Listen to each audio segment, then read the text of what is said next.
Welcome to the Rim Break Rodeo. We hope this video helps. You're going to start by removing obvious blockers that stop iMessage verification. First, confirm the Apple ID is signed into Settings, Messages, and Phone.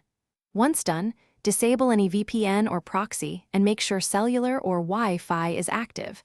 iMessage needs network access to reach Apple servers. Then set the date and time to automatic and restart the device. Finally, toggle iMessage off. Wait 10 seconds, then toggle it back on so the device attempts verification immediately. Now focus on account-level fixes and carrier signals.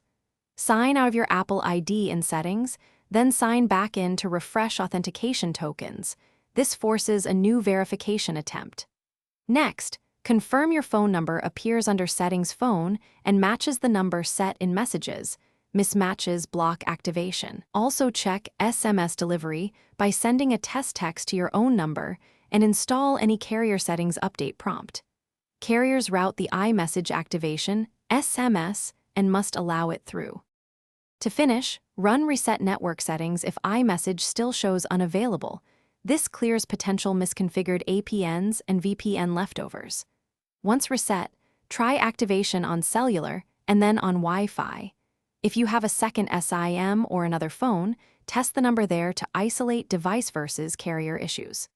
If activation remains blocked, collect the exact error message and carrier toss logs. Then contact your carrier to confirm SMS routing and Apple support with the error details so they can escalate the iMessage activation attempt.